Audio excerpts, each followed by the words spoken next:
নমস্কার, নিউজ টুডের মুখোমুখি অনুষ্ঠানে আপনাদের সকলকে স্বাগত। আমি রাজু হালদার।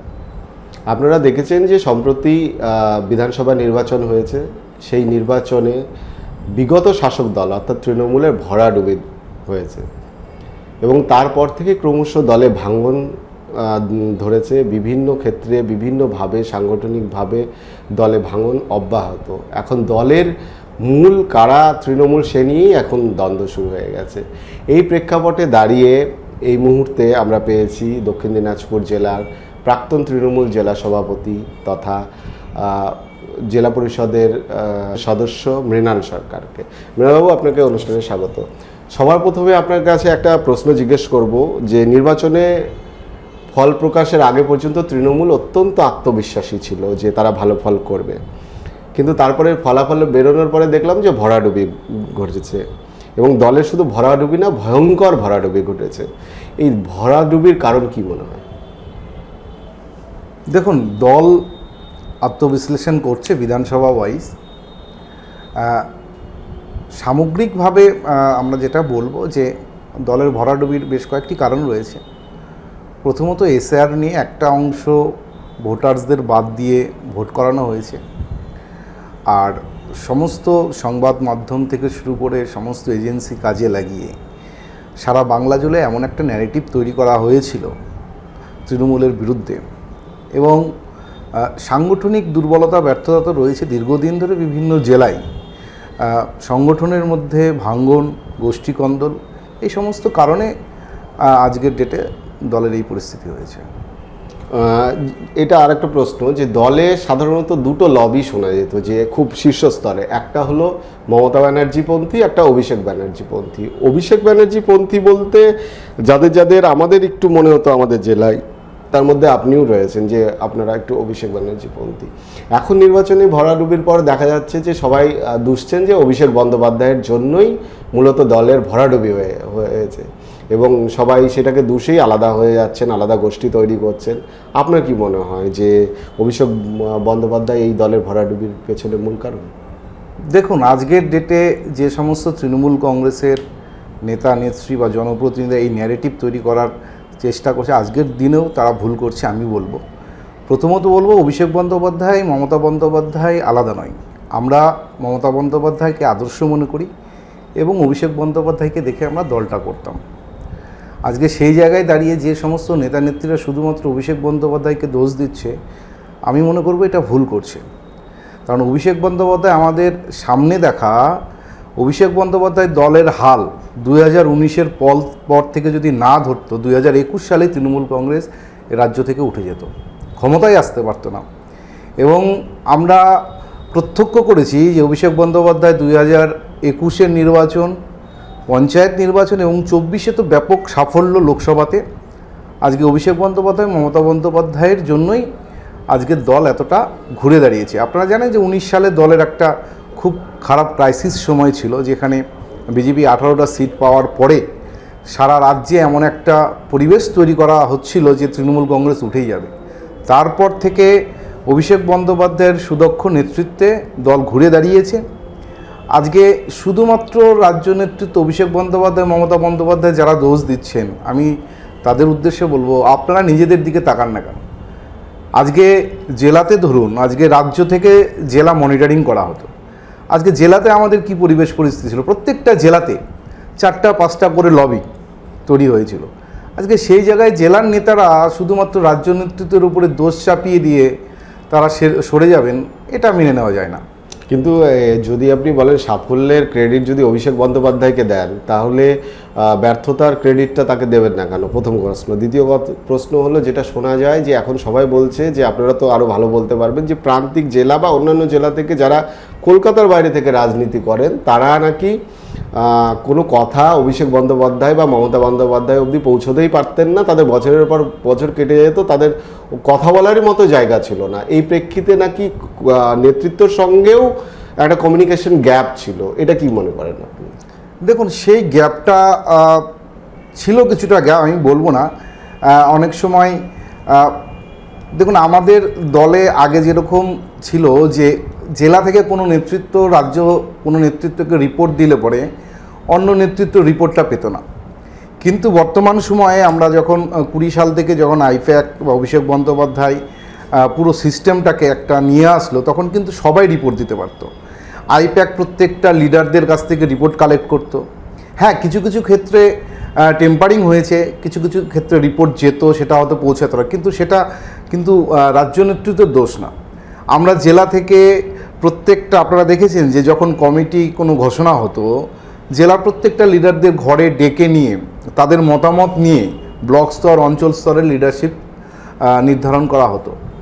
তো মাঝখানের যারা মাধ্যম ছিল তারা হয়তো কিছুটা ডিস্টার্ব হয়েছে, কিন্তু আমার মনে হয় না যে বর্তমান সময়ে হয়তো অভিষেক বন্দ্যোপাধ্যায়, মমতা বন্দ্যোপাধ্যায়ের সাথে সরাসরি কথা বলার সুযোগটা কম হতো, কিন্তু তাদের কাছে জেলার খবর, রাজ্যের খবর, নেতা নেত্রীদের রিপোর্ট এটা কিন্তু পৌঁছাতো। কিন্তু আইপ্যাকের বিরুদ্ধেই তো গুচ্ছ গুচ্ছ অভিযোগ উঠছে, এখন তৃণমূলের মধ্যে থেকে উঠছে। তারা বলছে যে আইপ্যাক টাকা তোলার একটা সংস্থা ছিল, কর্পোরেট ওয়েতে তৃণমূল চলতো, মানুষের সাথে জনসংযোগ বিচ্ছিন্ন হয়ে গিয়েছিল। এটা কি মনে করেন আপনি? দেখুন, কে কি বলছে, আমি আমার নিজস্ব অভিজ্ঞতা থেকে বলবো যে আমি একদম গ্রামীণ এলাকা থেকে একজন নেতৃত্ব কর্মী ছিলাম শুধুমাত্র। আজকে দল আমাকে 2022 সালে জেলা সভাপতির দায়িত্ব দিয়েছিল। দল, আমি যখন জেলা সভাপতির দায়িত্ব পাই, যখন আমাকে কলকাতা থেকে ডাকা হলো, আমার কলকাতার একটা ভালো হোটেলে থাকার একটা ক্যাপাসিটির মতো সম্পূর্ণ পয়সা আমার কাছে ছিল না সেই সময়। আজকে সেই জায়গায় দাঁড়িয়ে আমি কলকাতায় গিয়ে দলের সাপোর্ট নিয়ে এমএলএ হোস্টেলে থেকে গৌতমদার সঙ্গে, এবং সেখান থেকে দল আমাকে দায়িত্ব দিয়েছে। সেই সময় যদি দল আমাকে বলতো যে 5 লাখ বা 2 লাখ টাকা দাও, আমি কিন্তু সেই পদ দিতে পারতাম না। কিন্তু আমি প্রত্যক্ষ আছি যে আমার মতো একদম নিম্ন মধ্যবিত্ত ঘরের ছেলেকে, গ্রাউন্ড লেভেলের ঘরের ছেলেকে কাজের মাধ্যমে দল আমাকে চয়ন করেছিল জেলা সভাপতি থাকাকালীন। আমার কাছ থেকে পয়সা কেন, কোনো দিন উল্টা আমরা দল থেকে সাপোর্ট পেতাম।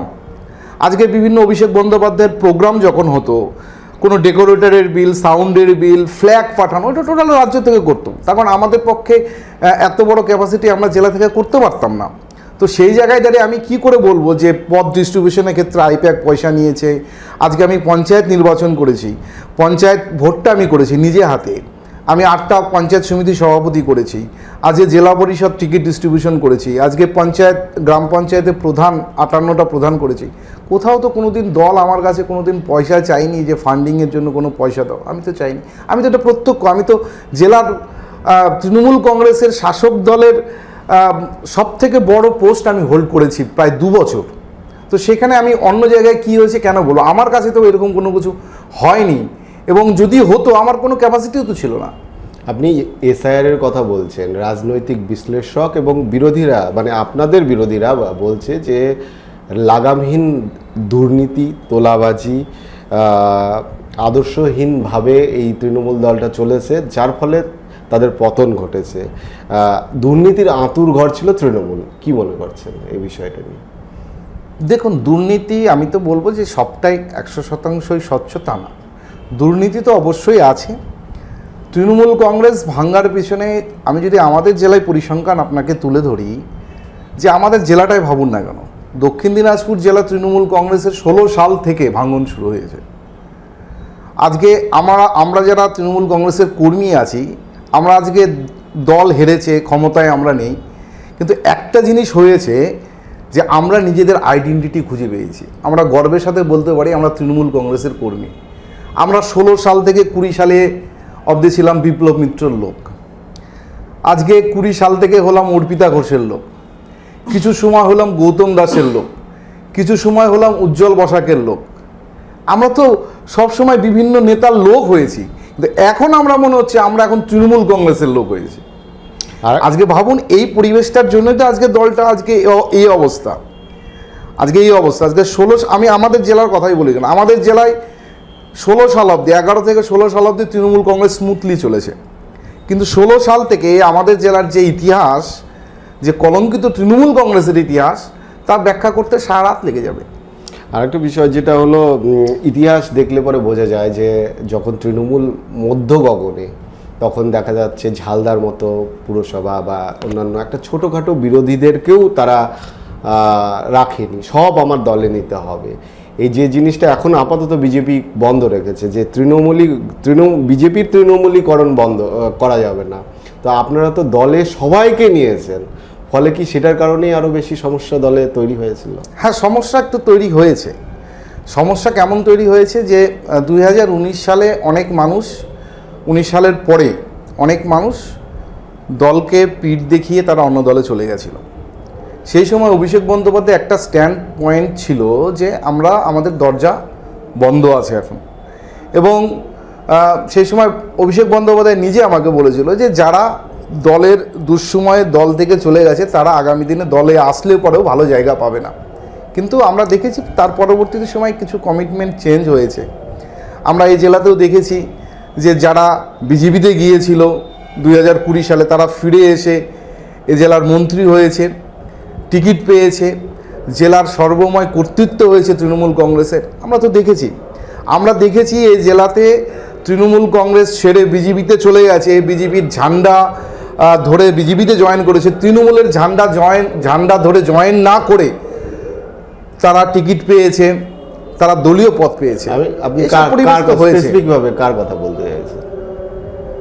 সে অনেক উদাহরণ আছে, এখন আমরা এই দুঃসময় এগুলো বলতে চাইছি না। আমরা চাইছি, আমি আসবো সেই প্রসঙ্গে, পরে আসবো। আমি আরেকটা প্রশ্ন করছি যে এখন তো আদি তৃণমূল এবং নব্য তৃণমূলের মধ্যে একটা গোষ্ঠী বিভাজন আমরা স্পষ্টভাবে দেখতে পাচ্ছি। তো সেই নিরিখে দক্ষিণ দিনাজপুর থেকে তো দুজন এখনো তৃণমূলের বিধায়ক রয়েছেন, একজন বিপ্লব মিত্র, একজন তোরাব হোসেন মণ্ডল।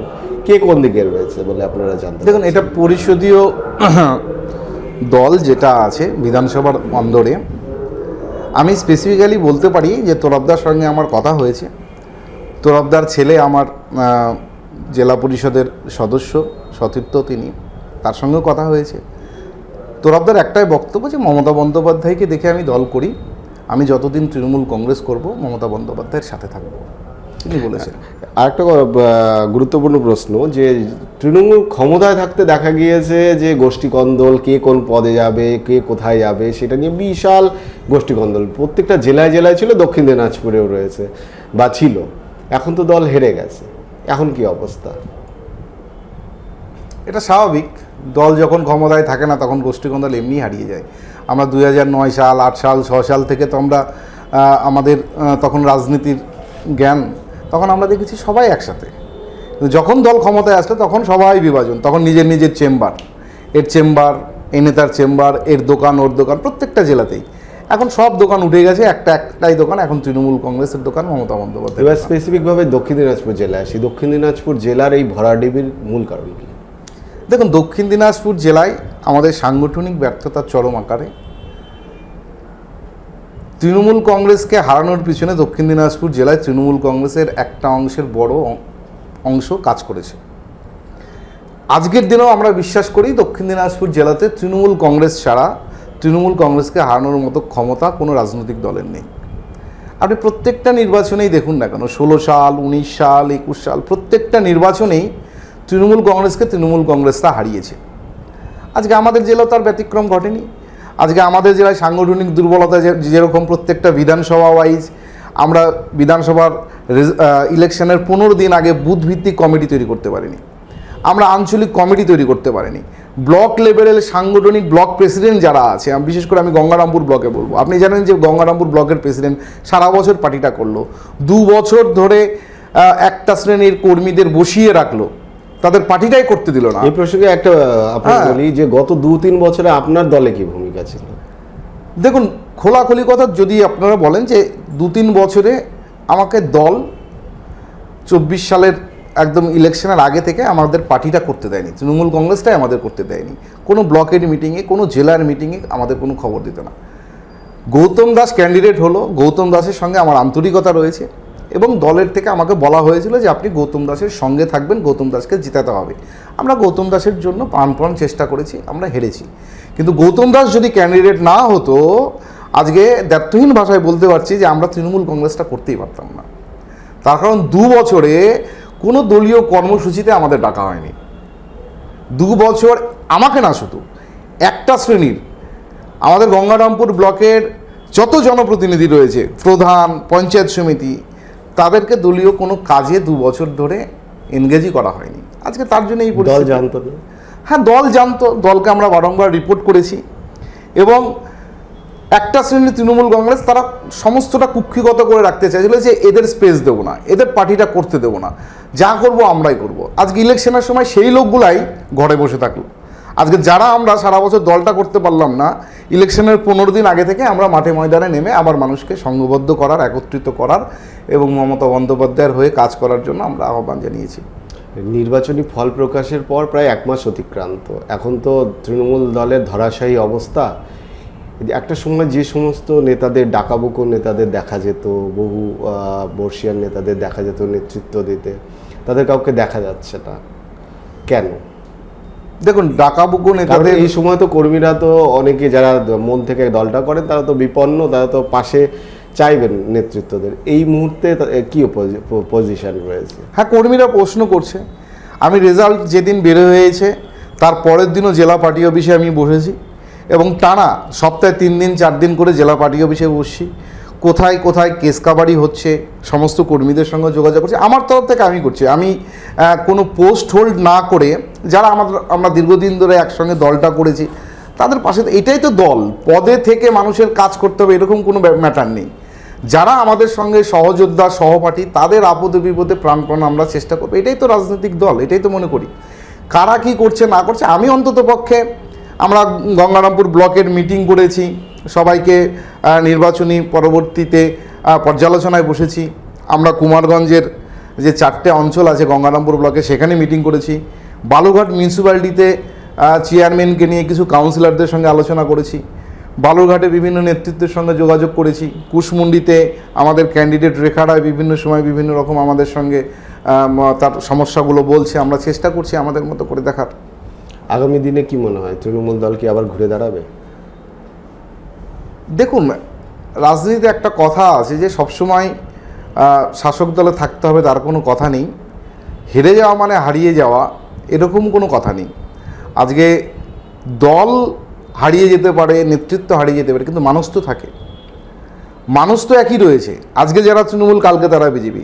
অর্থাৎ মানুষের কাজ করব, মানুষের সাথে থাকব। কিন্তু দলের বিরুদ্ধে চাকরি চুরি, লাগামহীন দুর্নীতি, তোলাবাজি, এই ধরনের যে একটা ভয়ঙ্কর সব সঙ্গীন অভিযোগ রয়েছে, এই প্রেক্ষিতে দাঁড়িয়ে আপনারা কি করে যাই সাধারণ মানুষের কাছে নিজেদের দলের কথা বলবেন, স্বচ্ছ ভাবমূর্তি তুলে ধরবেন, বা লোকের কাছে দেখুন,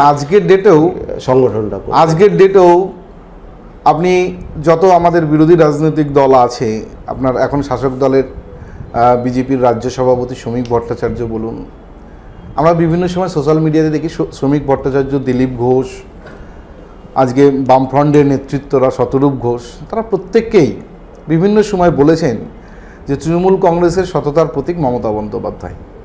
মমতা বন্দ্যোপাধ্যায়ের আজকে কোনো কালি মালিপ্ত করার মতো কোনো রাজনৈতিক দলের নেতৃত্বের ক্ষমতা নেই। আজকে আমরা মমতা বন্দ্যোপাধ্যায়কে আদর্শ নিয়ে চলবো।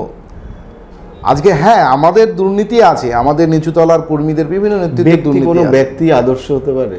শুধুমাত্র একজন ব্যক্তি, যেমন ধরেন বিজেপির মধ্যে ওদের একটা রাষ্ট্রবাদী চিন্তা ভাবনা, এটা আদর্শ। বামেদের একটা রেজিমেন্টের দল, তাদের একটা আছে।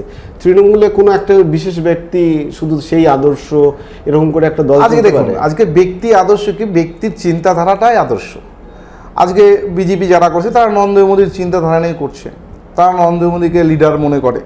নরেন্দ্র মোদী এক একটা বক্তব্য তাদের কাছে এক একটা বাণীর মতো তারা মনে করে। আমরা মমতা বন্দ্যোপাধ্যায়কে লিডার মনে করি। মমতা বন্দ্যোপাধ্যায় যে চিন্তাধারাতে চলতে চান, মমতা বন্দ্যোপাধ্যায় বিগত দিনে 15 বছর যে মানসিকতা, যে চিন্তাধারা নিয়ে কাজ করেছে, সেটাই আমাদের আদর্শ। প্রধানমন্ত্রীর কথা যখন উঠলোই তখন বিজেপির প্রসঙ্গেই আসি, যে পশ্চিমবঙ্গে তখন শাসন করছেন বিজেপি এবং শুভেন্দু অধিকারী। দল হিসেবে বিজেপি এবং শুভেন্দু অধিকারীকে কেমন লাগে? দেখুন, দল হিসাবে আমরা কোনোদিনও বিজেপিকে আমরা সমর্থন করব না, কারণ বিজেপির আইডিওলজি আমাদের তৃণমূল কংগ্রেসের আইডিওলজি দিনরাত তফাৎ। দ্বিতীয়ত শুভেন্দু অধিকারী কূটনীতিবিদ, রাজনীতিকবিদ এবং লড়াকু নেত্রী হিসেবে, নেতা হিসেবে এটা আমরা অস্বীকার কেউ করব না, কারণ উনি তৃণমূল কংগ্রেসের থেকেও তৃণমূল কংগ্রেসের নেতৃত্ব দিয়েছেন, এবং বিজেপিতে উনি যাওয়ার পরে আজকে বিজেপির সর্বোচ্চ নেতৃত্বই বাংলার। এটা তো অস্বীকার করার জায়গা নেই। সেইখানে অত বড় নেতৃত্বর ভুল ত্রুটি ধরার আমার ধৃষ্টতা নেই। আমরা যেটা বলবো, না, যেটা বলছি যে আপনি তো আপাত দৃষ্টিতে 1 মাসের যে বিভিন্ন উদ্যোগ বা ডিসিশন বা বিভিন্ন কিছু নিয়েছে বিজেপি সরকার বা শুভেন্দু অধিকারী, সেক্ষেত্রে সেগুলোকে আপনার কেমন মনে হচ্ছে? দেখুন, 1 মাসে বিজেপির গভর্নমেন্টের ভুলভ্রান্তি ধরার মতো পরিবেশ পরিস্থিতি এখনও আসেনি। তার কারণ একটা সরকার যখন পরিবর্তন হয়, আমরা 11 সালেও দেখেছিলাম, 11 সালে যখন আমাদের সরকার এসেছিল, প্রত্যেকটা ডিপার্টমেন্টে বামফ্রন্টের আমলারা বসেছিল, প্রত্যেকটা পঞ্চায়েত, জেলা পরিষদ, প্রত্যেকটা জায়গায় বামফ্রন্টের বোর্ড ছিল।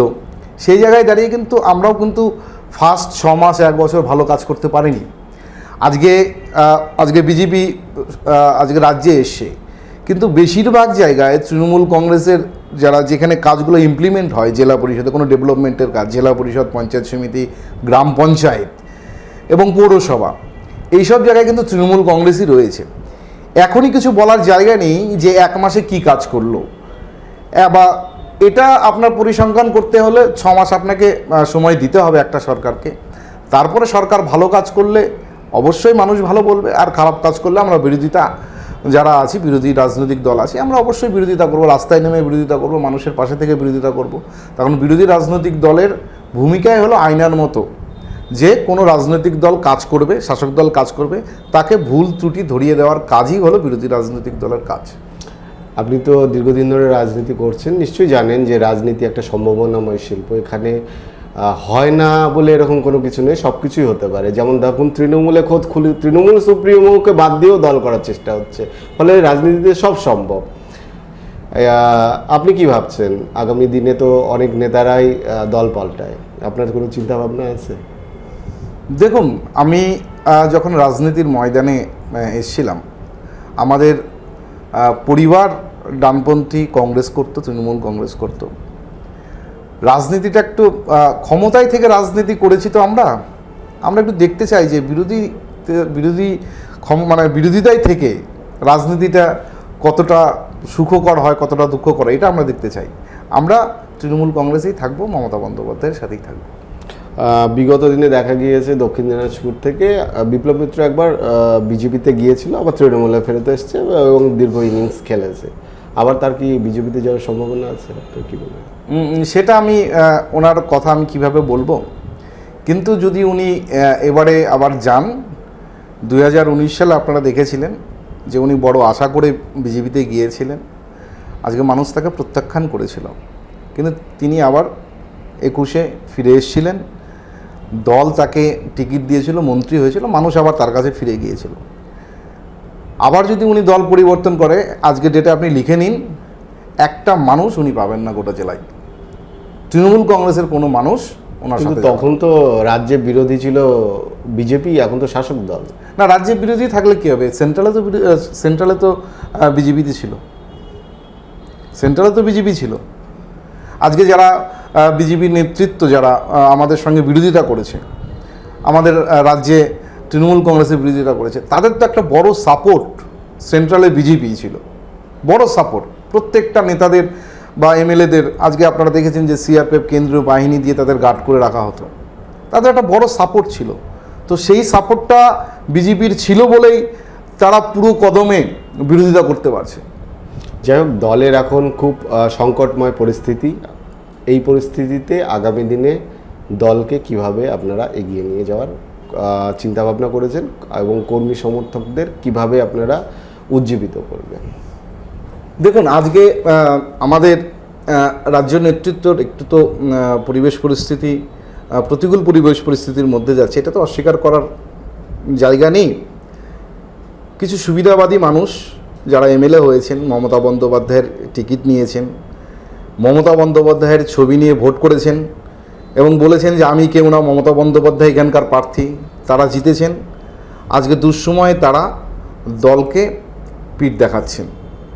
আজকে সেই জায়গাটায় কর্মীরা কিন্তু ঠিক আছে, আজকে প্রত্যেকটা কর্মী, এই যে এমএলএদের পরিবেশ, আজকে প্রত্যেকটা মিডিয়াতে এই 15 দিন ধরে যে এপিসোডটা চলছে, কর্মীরা তিতিবিরক্ত হয়ে গেছে। আপনি লিখে নিতে পারেন যে এমএলএরা তৃণমূল কংগ্রেসের টিকিট নিয়ে মমতা বন্দ্যোপাধ্যায়ের ছবি নিয়ে নির্বাচনে বৈতরণী পার করে এমএলএ হয়েছেন, আজকের ডেটে তারা যদি মমতা বন্দ্যোপাধ্যায়কে পিঠ দেখান, আগামী দিনে সেই এমএলএরা নিজ এলাকাতে ঢুকতে পারবেন না। এটা আপনি লিখে নিতে পারেন আমার কাছ থেকে, এটা লিখে নিতে পারেন। আজকে তৃণমূল কংগ্রেস তাদেরকে প্রতিরোধ করবে। তৃণমূল কংগ্রেস তাদের কাছে জানতে চাইবে যে আপনারা তৃণমূল কংগ্রেসের হয়ে ভোট নিয়েছেন আর আপনারা অন্য দলে চলে যাবেন। এটা হয়েছে, এটা হচ্ছে বিভিন্ন জায়গায়, আপনারা দেখতে পাচ্ছেন, দেখতে পাবেন দুদিন পরে আরও। আমরা দীর্ঘ আলোচনা করলাম আপনার সঙ্গে বিভিন্ন বিষয় নিয়ে। আপনার ব্যস্ততার মধ্যে দিয়েও নিউজ টুডেকে সময় দেওয়ার জন্য অত্যন্ত অসংখ্য ধন্যবাদ। আপনাকে অনেক অনেক ধন্যবাদ এবং আশা করব দর্শকরাও ভীষণভাবে এই ইন্টারভিউটা মনোযোগ সহকারে দেখবেন এবং তাদের ভালো লাগবে বলে আশা রাখছি। নমস্কার।